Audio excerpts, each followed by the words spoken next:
They say seven heads together is stronger than one. Making plays, open J's, and the open run. If we talking about breaks and shooters filling lanes, all my dogs is down for war. You can tell how they train. Coaches coaching players play, but they learn from each other. If the roles are reversed, Jason Kidd, we assist one another.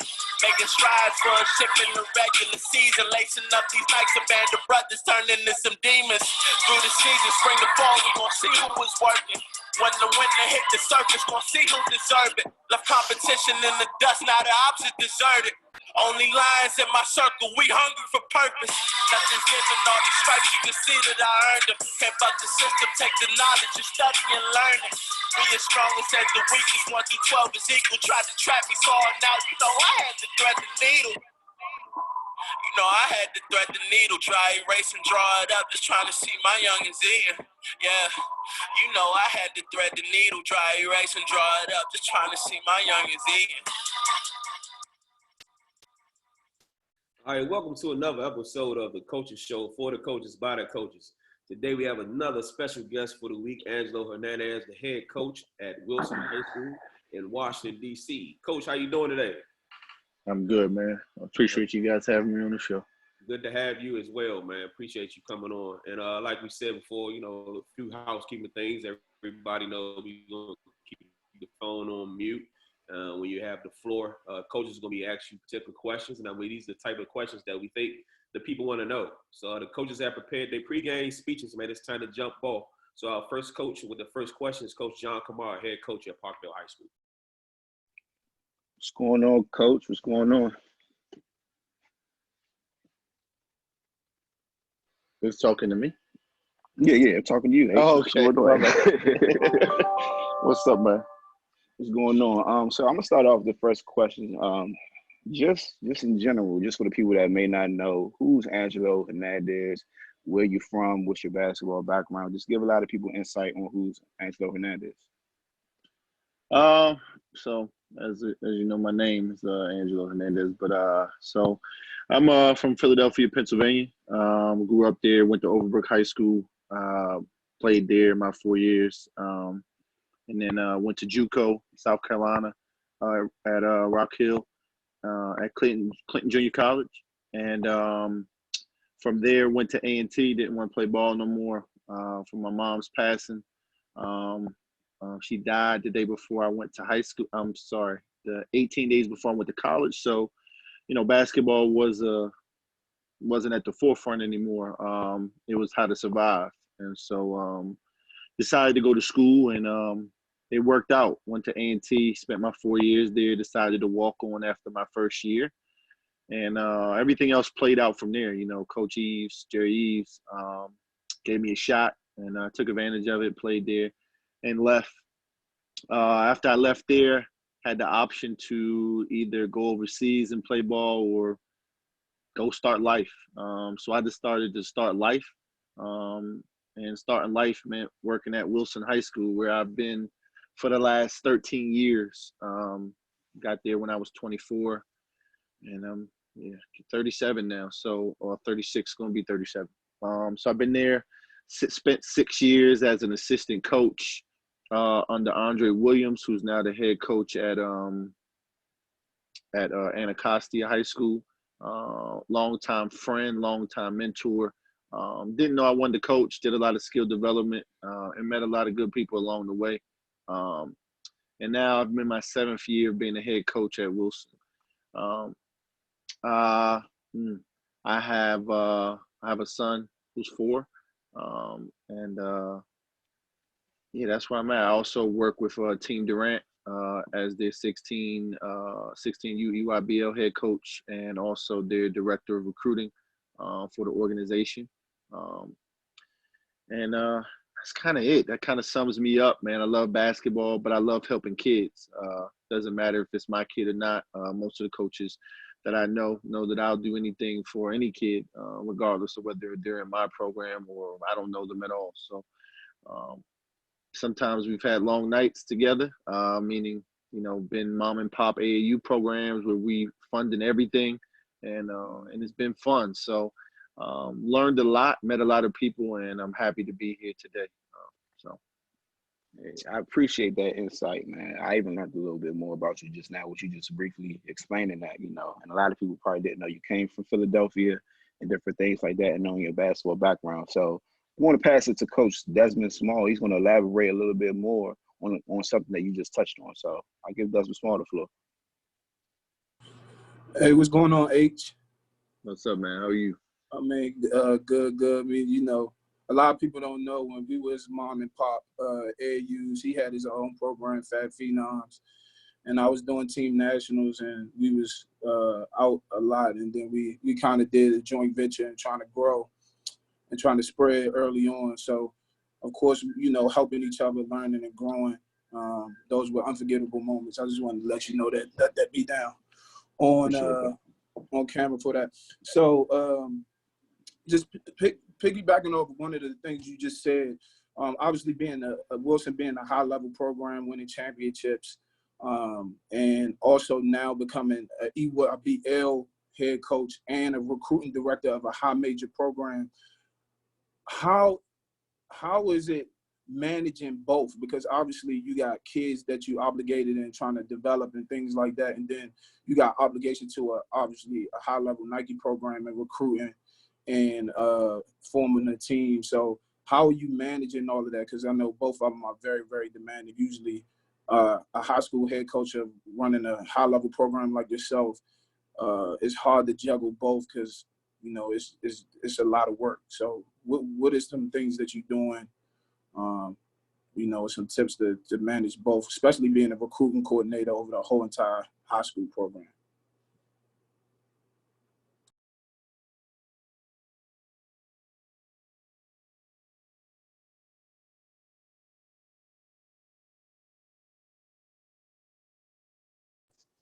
Hey, H, we can't hear you.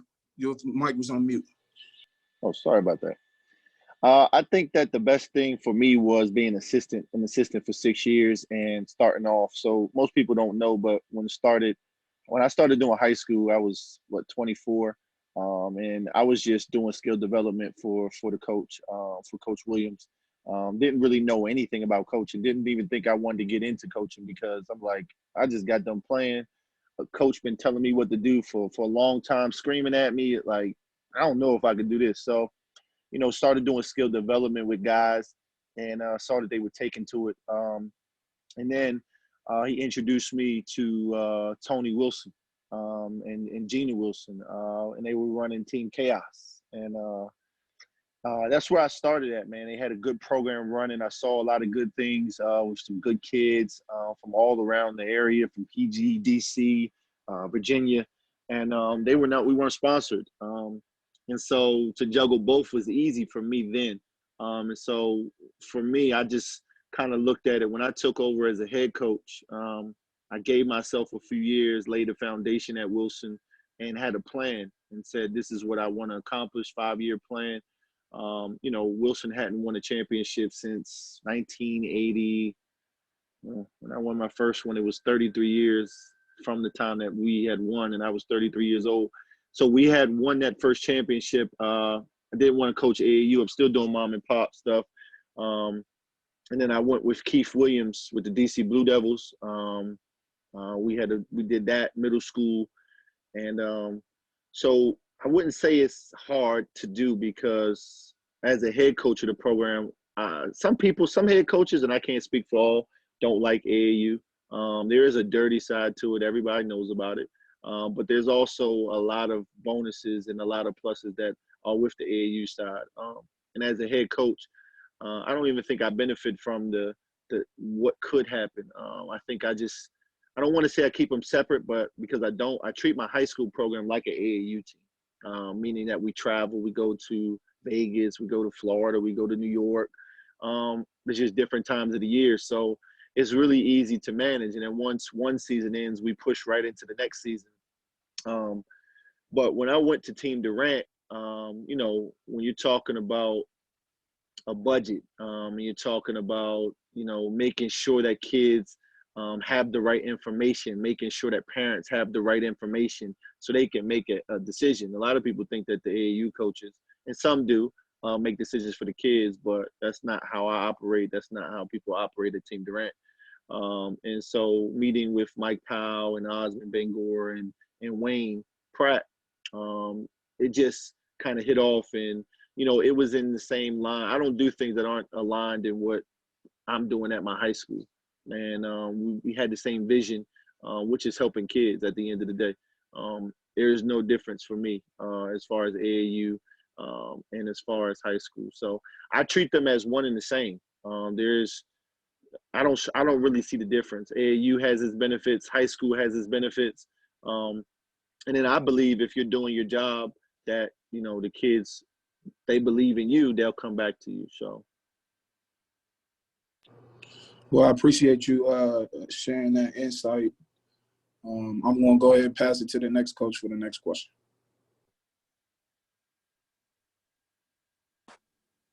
All the questions for me? Yeah. What's going on, Coach? Okay. What's up, Coach? This is Coach Tobias Jennifer from Huntingtown High School. Yeah, we're in Southern Maryland. Southern Maryland, okay. Yeah. It's just sitting back, listening, and I've definitely have an appreciation and gotten to know you just within our 10 or 15 minutes we've been on the show so far. So I appreciate that. We've never had an encounter or anything like that. So this is definitely eye-opening and a pleasure to get to meet you and know a little bit more about you. So I got a quick question for you. Sitting back and being new to the coaching game, I've definitely make sure I take notice of coaches doing other things. So I've noticed you've had some really successful years, as we've said and heard. You've also had some really, really talented players within your program. So my question to you is, you've had talented players, walk through your doors. You've had talented players leave your program. What is your opinion on kids deciding to transfer to private or prep school instead of staying at their home public school?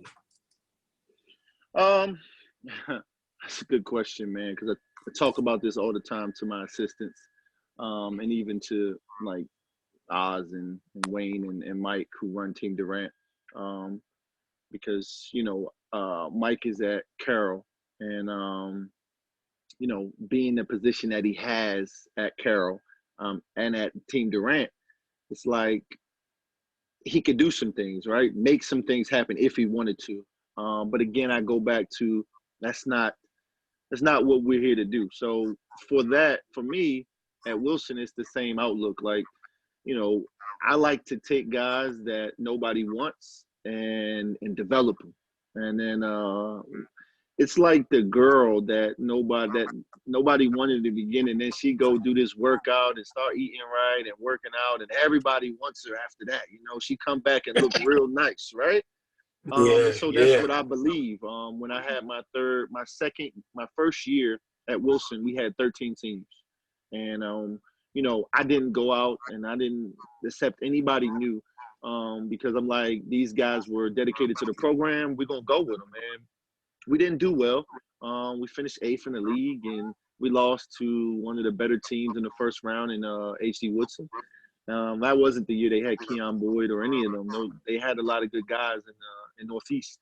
Then that second year, I decided to go really young. That was Allende Hakeem, Ricky Lindo, Josiah Marable, Isaiah Jennings, Freddie Harris, like those guys. And those are all the guys that were in the program anyway. Those are guys who we were developing from day one. And so when we got a chance to put them on the varsity level and play a schedule that we played, I remember, frankly, we went to Sidwell that year, and it was rough, man. We were shooting 40 free throws a game, but we couldn't even make half of them. And I knew it was immaturity. The kids didn't understand. I mean, they just weren't ready for the moment. And in the third quarter of that game at Sidwell, it was an eye-opener because we didn't score the basketball. And I was like, yo, this can't be life. But, I stuck with my guys, and the following year, it's when we won our first championship. that year that we had the 10th graders, we won our first championship, which is Allende sophomore, Ricky sophomore, and Josiah sophomore. We just kept developing. So after that, I've always believed if you have a winning program, I don't even say winning, if you have a program that is respectable and people see your body of work, then kids are going to naturally fluctuate to that program. And so I've been blessed. I won't say that I have done anything special. I've been blessed with kids and keeping relationships with parents and kids, and just inviting them to games to see how we play and what we do and who we play.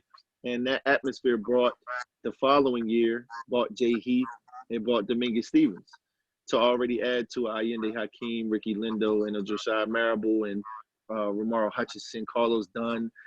I mean, we had a good team that year too. That's the same year in 2018. We won states and city, and we finished third in the area. We had a really good year, and those were guys that developed the program. Those guys brought other guys in, and of course after that, we got the Twins the next year, which was last year, and we paired them with Jay Heath and Dominguez Stevens and some other guys, and we were nationally ranked. That was the first year of Nike Elite, we just did a lot of things. I did a lot of things on my end to make sure that those kids, like sending numerous emails out to college coaches in a spreadsheet. Hey, come check these guys out. This is what we have. This is what they do well. And I didn't put it on my assistants. I did it because I'm a firm believer in if I can't do everything I'm asking my assistants to do, then that's a problem. So, we had this year Dominguez Stevens left and went to school up in Cumberland, Bishop Walsh. Yeah. And I think it was the best move for him. I think Ming needed to get out of the area, city. Let me say that because Ming had to learn some things, and he's a great kid. Love that kid, and didn't want to see him to go. But I'm all about if the program is not for you, and then you have to move on. So that's my guy still, and he showed out this year. He had a good year, and he's gonna move on to Seton Hall after this. But as far as moving out of these schools, man, I don't think that people believe in the public schools, man. I don't think that the public schools get enough attention. I think this year that public schools like Oxon Hill and St. Charles and even Roosevelt in D.C., Coolidge in D.C., and other schools in the area, those are just a few. But they got a lot of social media attention. And I think that's the difference. I mean, look at the private schools. All these social media guys, they run to those games. I go to games on my free time, and I'm in the stands because of my other job, and just watching. I'm like, man, these guys are sitting on the baseline at these games. Like, this is prime time. And I think this year they did that a lot at the public school games, and so I like to see the public schools get more attention, and that's all that I try to do is make sure that Wilson stays afloat and that kids are staying in the public schools. Man, I think we give them a viable avenue for the public schools to compete. I mean, a lot of the top 10 in the area, according to the Washington Post, they're biased sometimes, were public schools, and that was one of the better things that I like to see, not just the PVIs, the Mathis, Gonzagas, St. John's, those schools that were not, they're always in the top rankings, but a lot of the public schools were in there. So it was good to see that. Oh man, that was phenomenal, man. I definitely appreciate your insight. Definitely I think people want to hear what a coach of your caliber thinks and believes about the public school versus private school debate, because it's one that's going to continue to be talked about for X amount of years. So I appreciate your insight. Like I said, it's been a pleasure. I'm glad that you're on the show today. Hopefully we get a chance to link up at some other point outside of the show. And, I'm going to pass it on to Coach Will Maynard of Southern High School. Will Maynard is on here?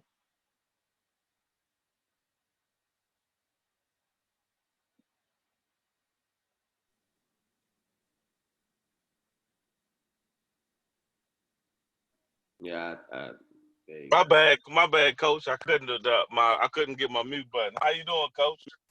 I'm good, man. How you, man? Good, man. Always a pleasure to see you and talk to you. And Absolutely. since I met you a couple of years ago, man, you always showed me love, man. Even when you won your championships and being ranked in the area and the country and stuff like that, you never changed, and I appreciate that, man. I really do. I appreciate you being the same too, man. A lot of people get a misconception that because you're winning that you gotta be an asshole. Excuse my language. That's not me. So Yeah, appreciate that. It's easy to root for them. So my question for you is tell me about your staff. Yeah, I know I always tell people all the time I'm only as good as my assistant coaches.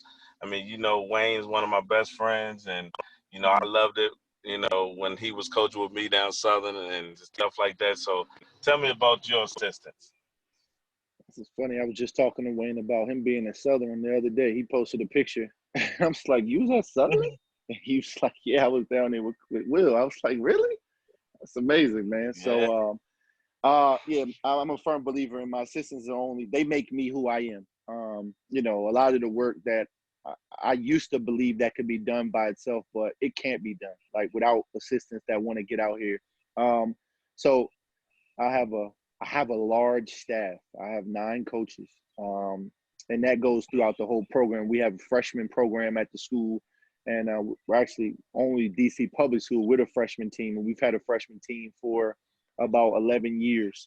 And so we have a JV team, and we have, of course, the varsity team. But so we have a large staff. But my assistants, man, they're the best. David Johnson, who's probably the youngest one out the group.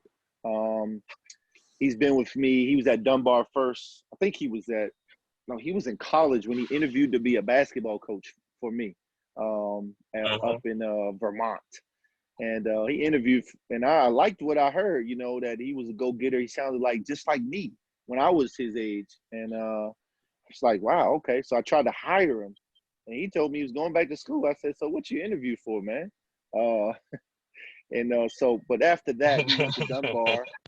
And he had a good JV year at Dunbar. And I just saw his body of work and what he put into the kids that nobody wanted. And he was developing them the right way. And so I had a conversation with him, and I told him, look, this is what I'm doing. This is what I'm trying to accomplish. And I see that you have some of the same goals. And after that day, it just kind of took off. And it's been my guy ever since. He's in charge of all the development of the kids, weight room, nutrition plan, make sure the yoga instructors are working with the kids. And he was my JV head coach, but he's my top assistant on varsity. He also coaches Team Durant, 8th grade. So I put a lot on his plate because I'm one as a head coach. If I can't grow my assistant coaches for them to be head coaches, then there's no point of you being my assistant. And so one day I hope, Definitely. I don't want him to leave. Let me make that clear. I don't want him to leave, but I know one day that he'll be a great head coach somewhere, but we make a great team. So, I can't say enough about T, David Johnson, that does a lot for me and my program and our program. He travels the country with me, even when we don't have games, just to go follow our kids around. And that's a plus to have. So that's one guy. Then you got Steve Miles, who is from the area, Hayfield guy, American University. And he's been with me. He was with me when we were doing National Phenoms, and we joined up with Desmond and John. And we were all one group, just forking money out of our pockets, trying to grow something and take kids that, again, nobody wanted and get them college scholarships. But he had a road where I saw a lot. He's a very good, detail-oriented, great scouter. And so I saw him as – I look at all the things some of the things that I lack in, and I try to add my assistance to bring more to those things. And so Steve brought a lot of the detail to recruiting and – well, not really recruiting, but scouting. And he was a head coach in Virginia, and I just saw the way they were treating him.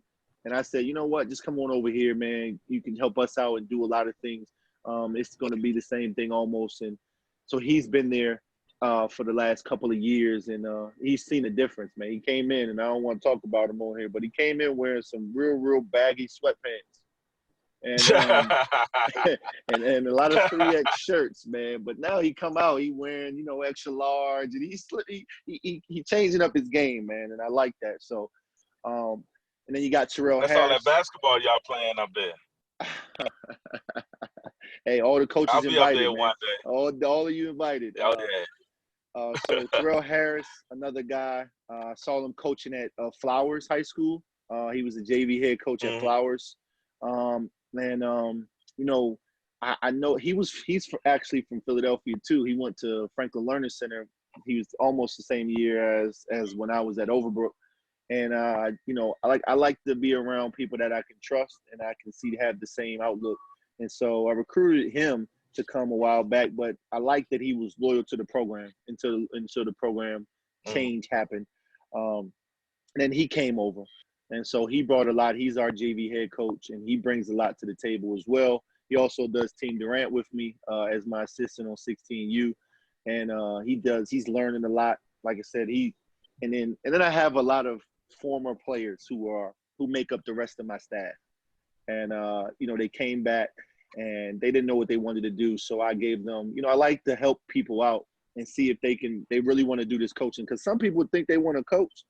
But they don't really want to coach. They think they know what it takes to sit in my seat or sit in the head coach seat, and they don't. Because I put them to the test. I rotate every 2 years, freshman and JV head coaches, and just to give them an opportunity. That's different.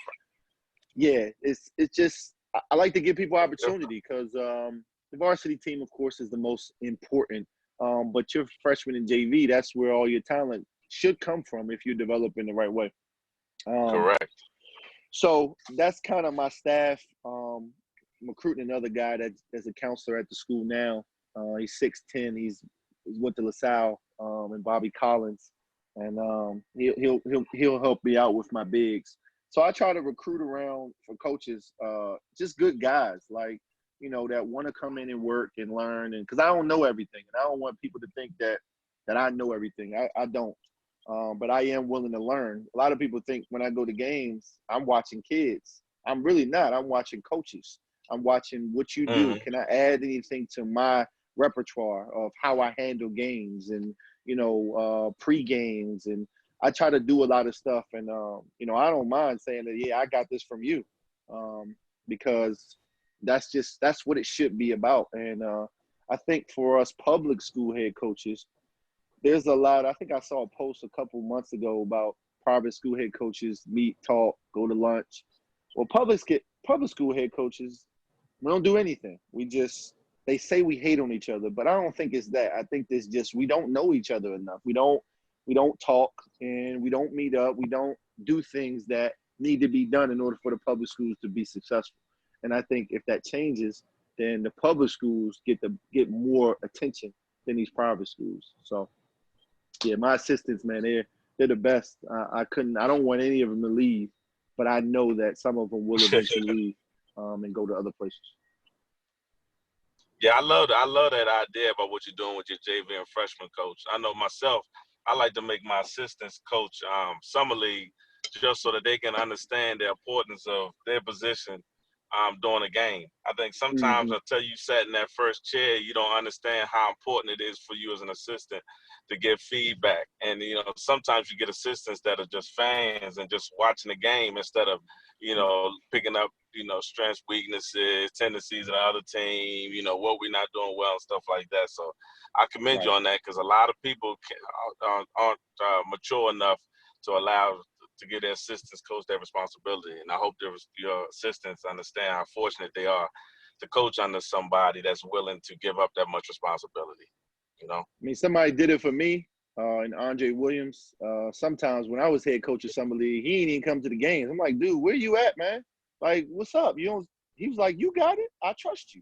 And so now I do the same thing. Like, you'll see us in summer leagues. You might not see me at all because I trust my staff. Yeah. I trust them to do the same things I would be doing, and even make some changes because, like I said, I don't know everything. So yeah, definitely got to lean on your assistants. I appreciate that answer, and I'm gonna pass it along to Coach O at Bladensburg. Coach H, what's going on, man? Once again, like everybody been saying, thank you again for coming on. And to let you know, the reason why we do this show is for that very reason. Coaches need to unite and get together so we can have what we need and what we deserve, what our kids deserve ultimately in the game of basketball to make our brand better throughout the DMV so people can come out and actually see everybody versus, going to the top games in the area, perceived top games in the area.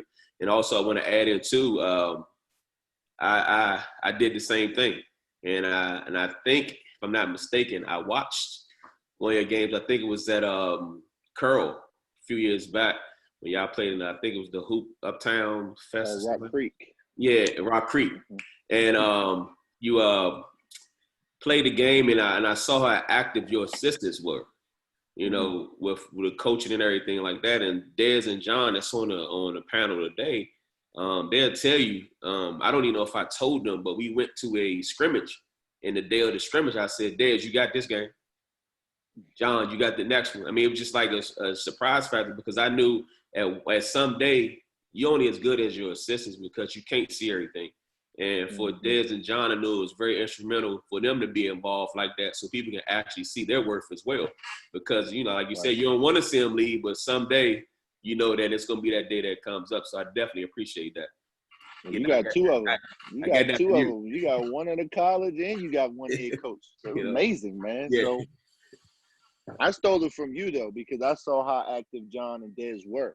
Because for me, I used to be, I'm going to do everything myself. I'm a sub. I'm a 12 timeout. It just, man, I got all these gray hairs. You see all these joints? It's crazy, man. Yeah, so I definitely appreciate it. Like, I mean, like everybody knows, the best coach in the world will tell you, if you're not stealing from one another, you're not coaching. So, I mean, that's what it's all about, and getting the information and using it. So my next question for you, being that, you are very instrumental in the emergence of DC public school basketball, locally and nationally. And I know you see a lot of basketball going out and recruiting for, Team Durant. I want to know the differences and the similarities you see between DC public schools versus PG County, Mo County public schools. The difference.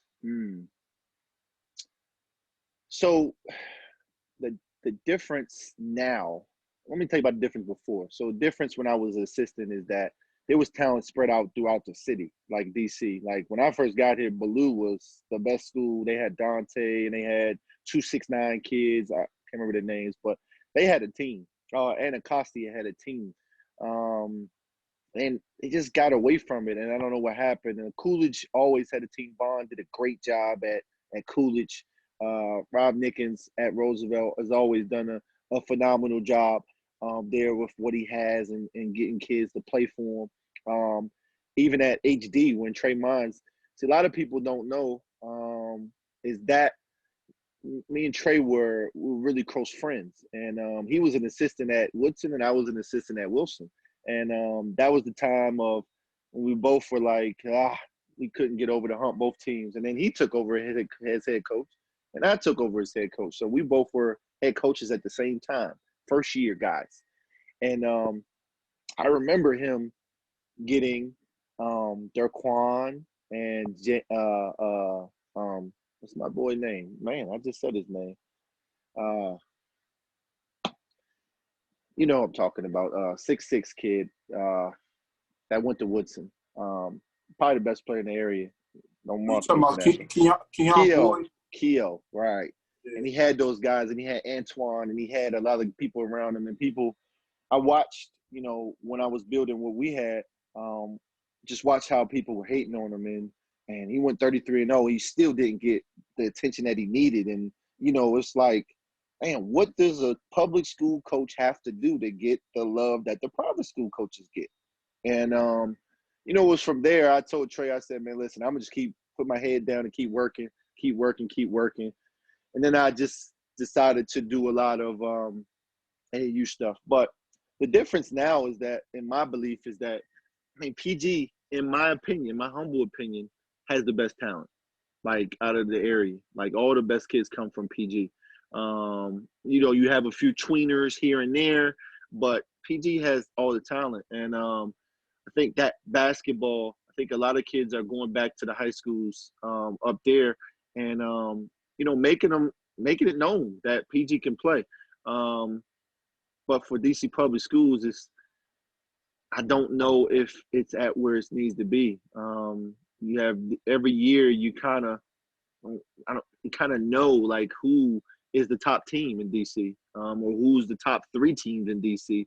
I don't think you know that in PG a lot, because some years it's like, okay, Eleanor is supposed to win it, but oh man, here comes Wise, or here comes Bladensboro, or here comes this school. Like there's a lot of schools that could win and do a lot of things. Then you have, it's just, for me, I see the difference is a lot of the talent is already up there. They don't have to leave anymore. And I think that what the coaches are doing in PG, the more they stay, a lot of kids are afraid of going to schools because coaches are going to leave. And I've been been fortunate enough to have a good job at Wilson and been there for 13 years. But I've seen the turnover rate in DC public schools has been higher than any other school district I've seen. So I think that's the difference, man, is the coaches that are there, the relationships that they build in PG. I think coaches in DC are trying to build relationships. Like I think that Durkee at Coolidge is going to do a phenomenal job there. And he has the team going in the right direction. But it's just such a disparity in the talent level that leaves DC and goes to the private schools. We just can't keep them in all of our schools. A lot of good kids come from Northeast and Southeast, but they don't stay in those schools. And so trying to find ways to keep them there is what a lot of these coaches are doing. So Definitely appreciate that, man. Like you said, like I said, I pick your brain a lot visually, not so many with the questions, but I watch the way that you grow a program, and I took some of those things that I saw that you did with the kids and with the coaches and stuff like that to try to get Bladensburg a little bit more noticeable as well, because I know the difficulties of, but I understand it too. It's an easy find to go to a Bladensburg playing Parkville tonight and Gonzaga playing DeMatha. Which game I want to go to as a media person? right. You know what I mean? I understand it. I get it. But it's just not an outlet for our kids. So that's why we created, like you said before. So definitely thank you for that insight. I'm going to pass you over to Coach Will Maynard again. I think he just left the meeting. Okay. I'll go. All right, thank you, Coach John. Coach John, you up next? Yeah. All right. So got a real tough question for you, H. But I'm gonna make sure everybody knows the background behind it. Like you mentioned before, we met like 5 summers ago. Went to the morning basketball tournaments at Wilson, traveling to South Carolina, going to hoop group tournaments together, doing all that.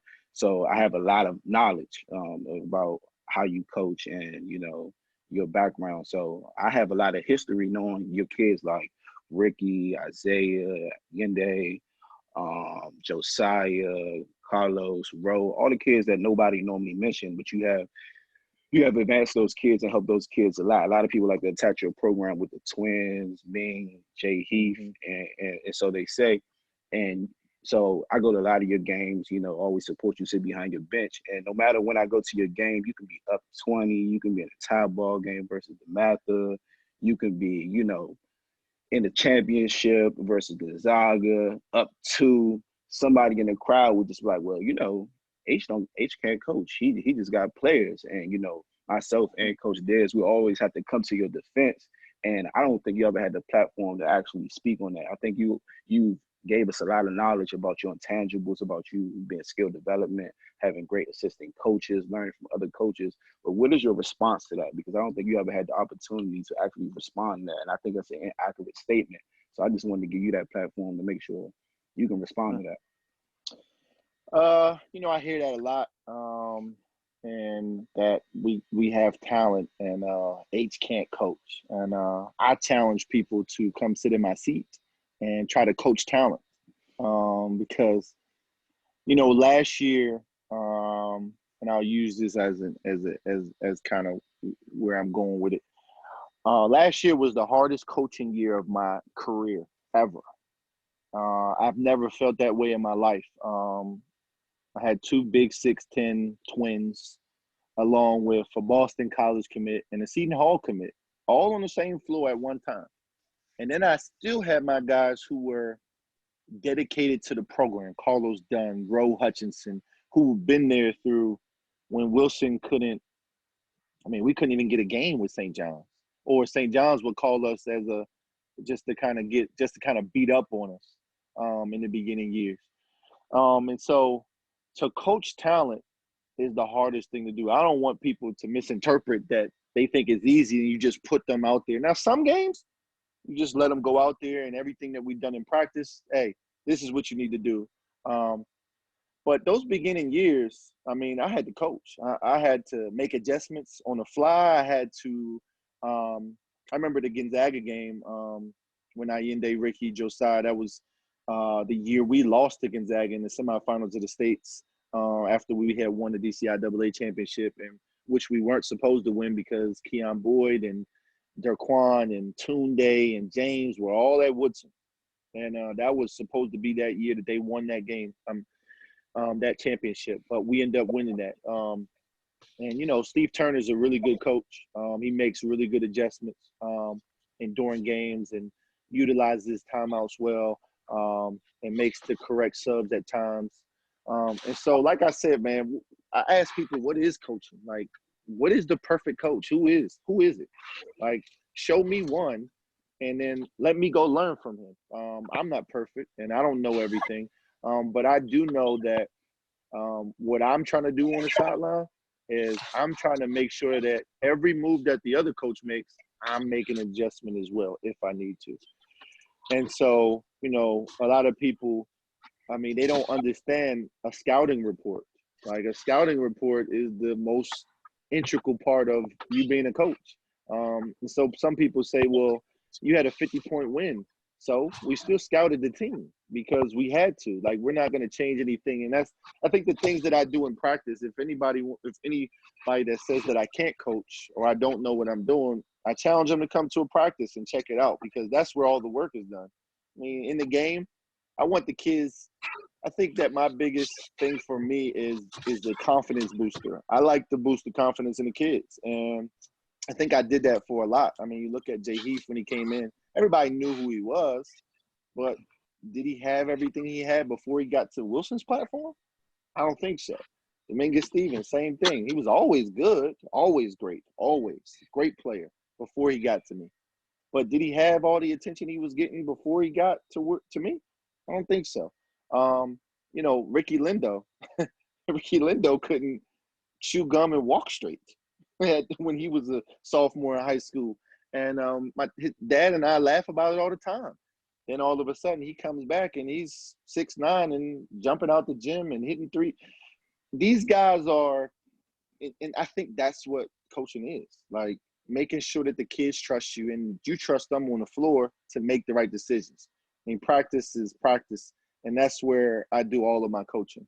Like, I utilize my timeouts, but it's kind of hard to say. And I challenge people to tell me what's a great coach. Because I've seen some of the private school coaches, and there's no knock on them. I go to their games and I watch. And is Coach Jones, Mike Jones at DeMatha, a bad coach because he lost the game? I don't think so. Because everybody wins and everybody loses. But it's just like chess. Like, that's why I like the game of chess, because there is no set out winner. Like, if somebody makes a wrong move, then the other guy capitalizes off of it, and you have a good game, and you come out victorious. And then everybody is, oh, this and that. So, yeah, I challenge. That's my challenge back. Is show me the best coach that makes all the right moves and all the right adjustments in every game. And then, I challenge us to sit down, because I don't think you're going to find one. And if any coach says that they're like this guru, tell them to come sit in the seat. So. Well, I definitely agree, man. I love that insight. Just glad you got a chance to actually speak on that. You know, I definitely seen it firsthand, seen all the hard work over the summers. Gym never closed. You're always in the gym, always working every day, all summer from 9 a.m. till 9 p.m. The gym is open and your kids are always working. So I always attest to that. So I'm gonna pass it to Coach Desmond Wade, Lake High School. Coach, how you doing, man? I'm good, man. How are you? I'm good, man. Thanks for the insight. This whole process right now is definitely insightful. And being a guy that's been kind of watching from afar, I've never really officially met you. We kind of say, hey, what's up? But we keep it moving. So this has been good. I seen you on a lot on social media this year, man. Like what you're doing over there, a lot. And I don't think that those schools are schools in the county, in this county. I live in Montgomery County, so I don't think that they get enough attention. But I seen a lot of your program on there this year, so I think that's great, man. That's great. Man, definitely appreciate it. So this has only been my 4th year as a head coach, and I know you got a lot more experience. So this might be a tough question for you. What's your proudest moment as a coach at Wilson? Wow, so many. I mean, I have a lot, but I think my proudest moment for me was when we won our first DCIAA championship when we weren't supposed to. It was a proud moment for me because we faced a lot of odds, and I mean, to pack a gym out, like, because people believe that they really believe that we didn't have a chance against HD. And, you know, sometimes I think some of our kids believe we didn't have a chance in the beginning before we got to the game, because sometimes, you know, on paper, it looks like, oh man, they about to go in there and beat the mess out of them. They got this guy, oh, this young. And then, you know, when you scout them and when you have these game plans, it just doesn't work out. And like I said, we won that championship. That was my son was 1 year old, and he was there, and I got to spend that moment with him at the first championship, and that was the first one that Wilson had won in 33 years. And for me for the alumni to come back and, you know, and send me messages and come to the school, and, you know, that right there said a lot for me. And then we did the same thing the next year. We won the city and the state. And then we won the city again, and we lost in the state championship on a crazy buzzer beater against Sidwell. But on paper, we were supposed to win on paper.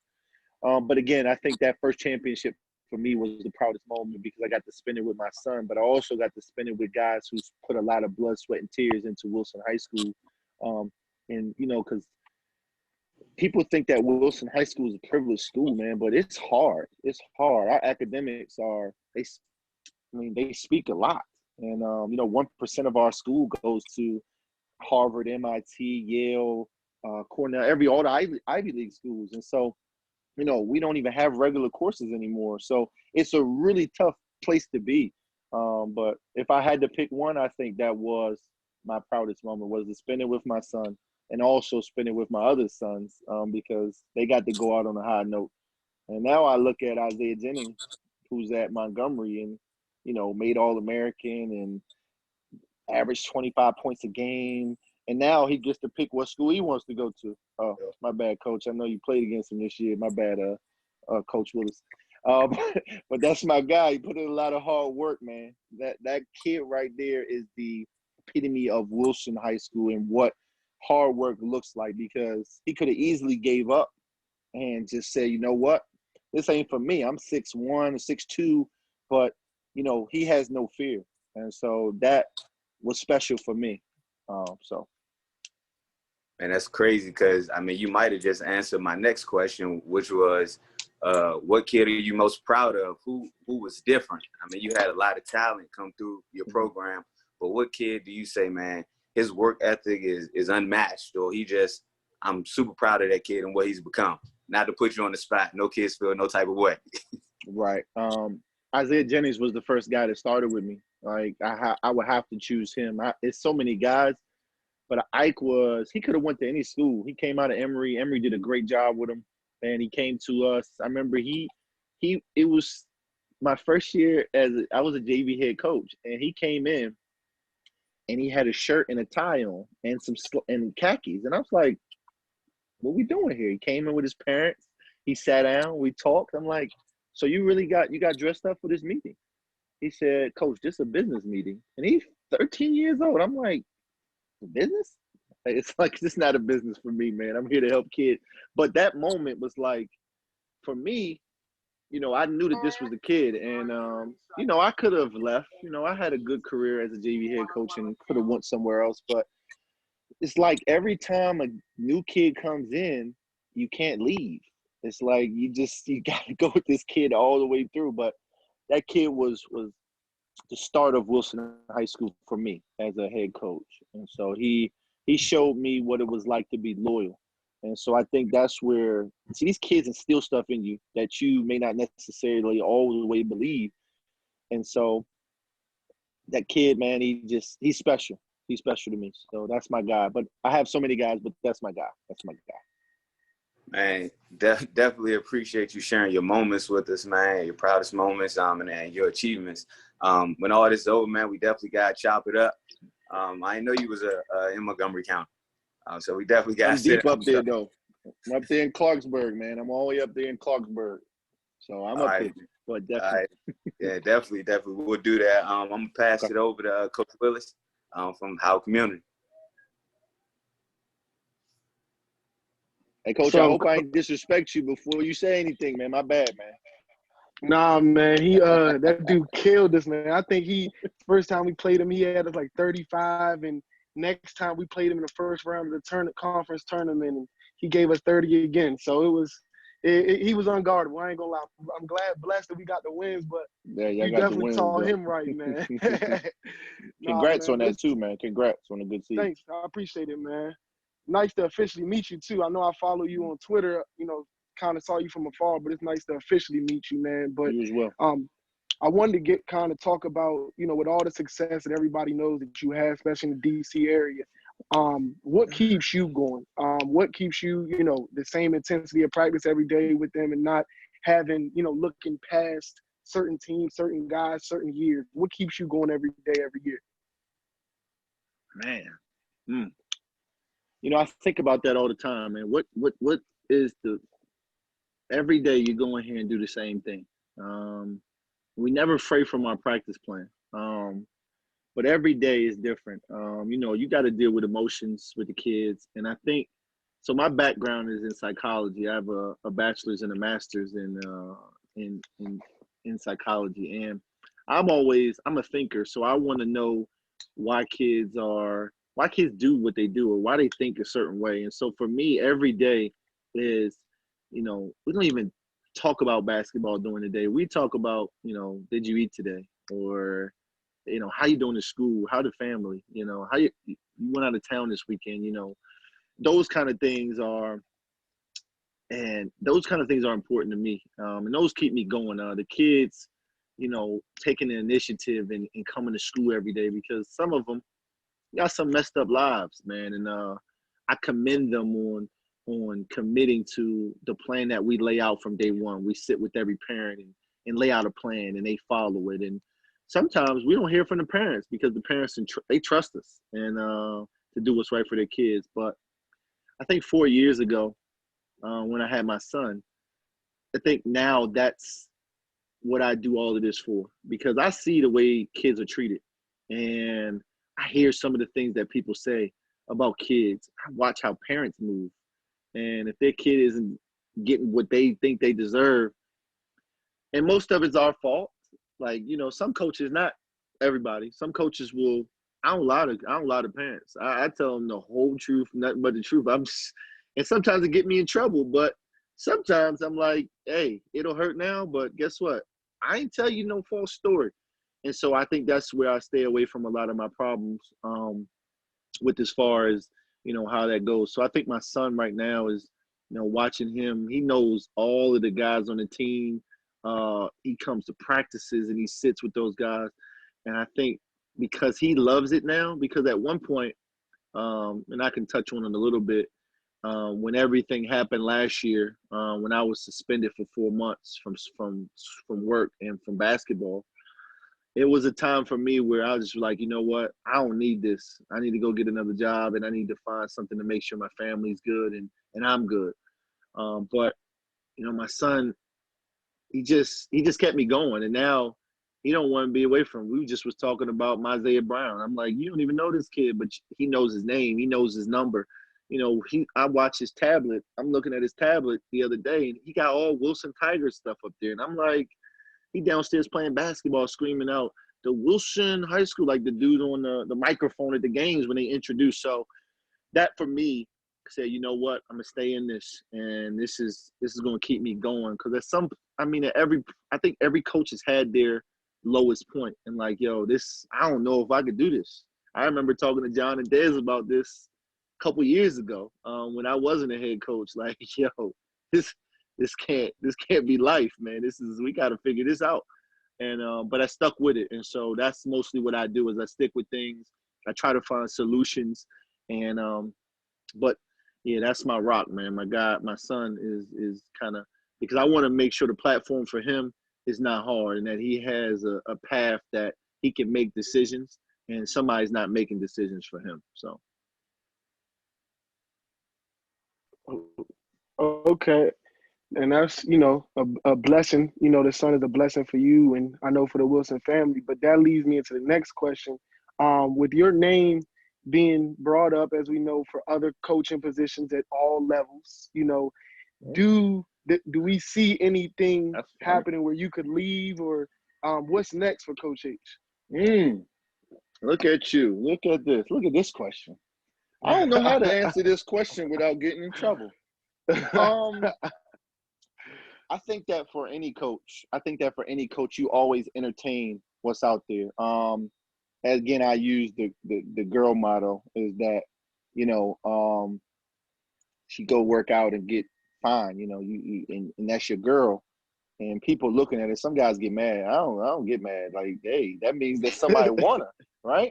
And so the work that we've done at Wilson, and I can't even take all the credit, man, because my assistants do a wonderful job. Like we do Zoom workouts right now. So we do 3 times a week for an hour and a half where we're doing yoga for 45 with our yoga instructor, and then we do 45 of not weights, but push-ups and burpees and planks. And so we do that 3 times a week. So the program, the culture has changed at Wilson. And I mean, the job that I do, it's at Wilson. People don't know what I do. They think I just coach. I really don't. I'm invested in Wilson High School. I'm the pathways coordinator. I deal with the graduation rate for the school. I'm the master scheduler. I oversee discipline at the school. And that's just the basics of what I do. So I'm invested in Wilson. And I don't think you find some place like Wilson anywhere else, like where it's at. Can't beat that. It's almost like a private school. We just have more kids. We got 2,000 kids. And so it's almost like a private school. But I think that if a job comes open, and I'm going to explore it. I have to explore it because, again, I'm all about making sure, building relationships, because you just never know what's going to happen. And I've always bring it back to what happened last year when I was suspended for 4 months from school and didn't know, whether I was going back or not. And then when I was brought back, it was a blessing because everything that I believed in and believed what was right, came out that it was right.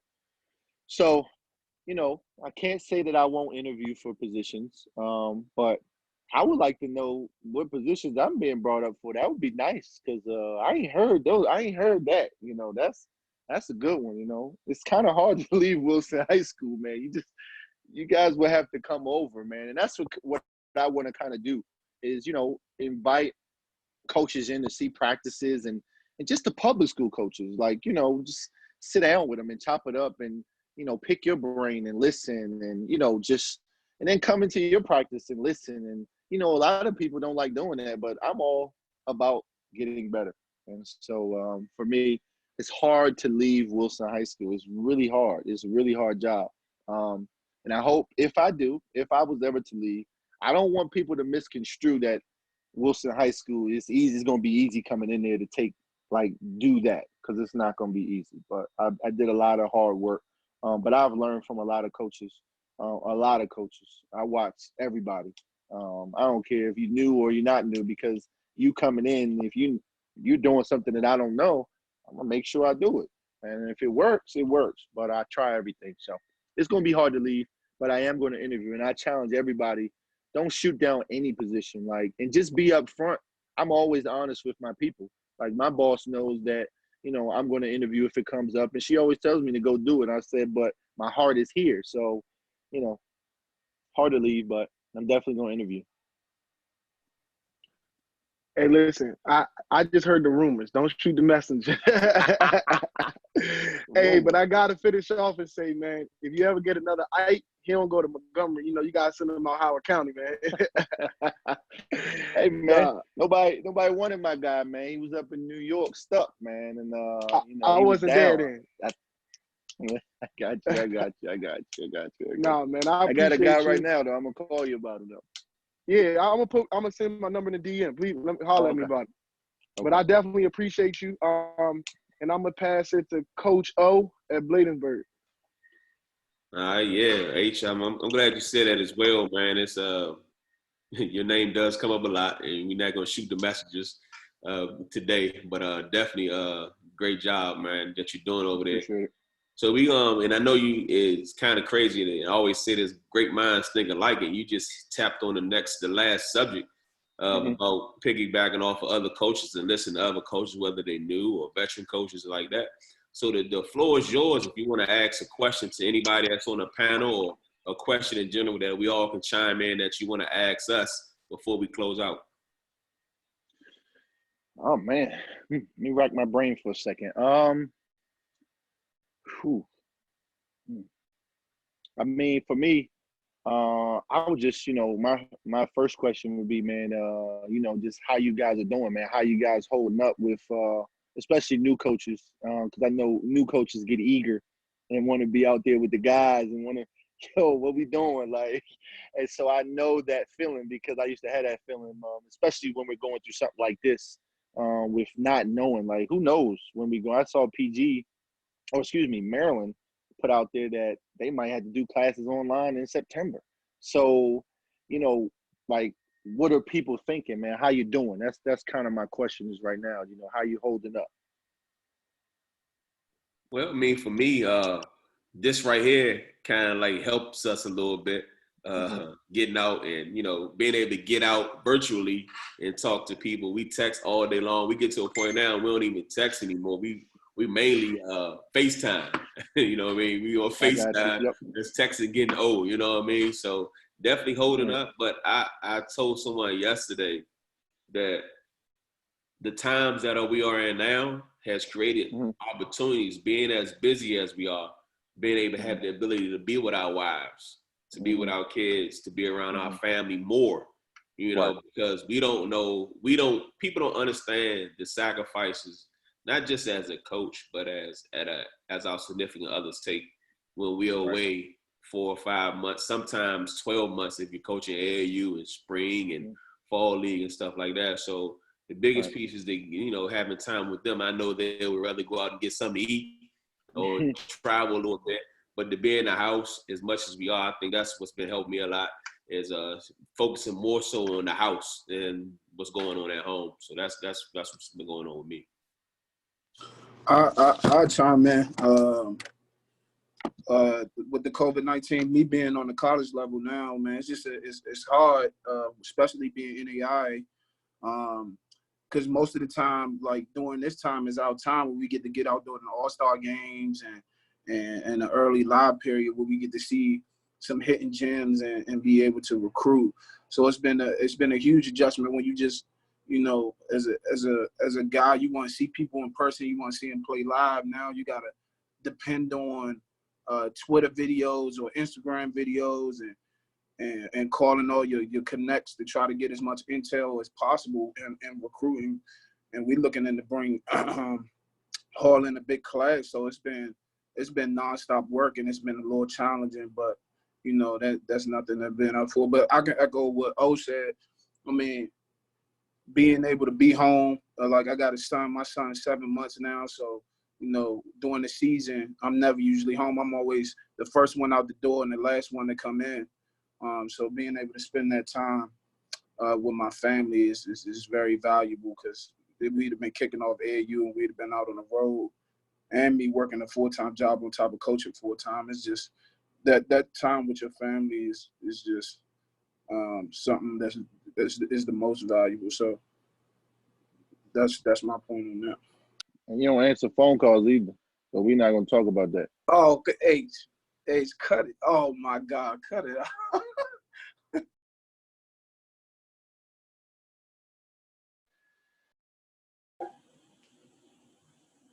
I mean, I'll chime in on it. I'll say that, man. I guess on the flip, not being married, I mean, it's good to have some just downtime. Kind of rejuice. I mean, you still get to talk to your guys virtually, but just, I mean, during the season, everything's going on. Then, like you said, going to the AAU season. So just to have some downtime, whether it's to look at some old film and kind of get some new X's and O's from guys like yourselves. So, I mean, it's a gift and a curse in a sense, but just trying to take the positives away from it and still trying to move forward with your program is I guess the positive thing in this. Absolutely, man. Absolutely. But I will challenge you, Coach, man. Make sure you get some time away from basketball. Always important, so that when you do get back, man, you just had this newfound love, man, for the game, for this game, because it's definitely grueling out there, man. Yeah, no, I appreciate it. I'm definitely trying to take a step back, and really take it in, man. So I definitely appreciate it. Trust me, I was forced to take a step back, because Dez and John can tell you, I never stopped doing basketball at all, man. And it's been kind of, it hurt. It hurt. It took a lot of time away from my son, my family, and sometimes God has His ways to bring you back down and say, you know what, that's what you need to be doing. So, I do have something for the group, man. If you guys are interested, the Ivy League schools offer the free courses online.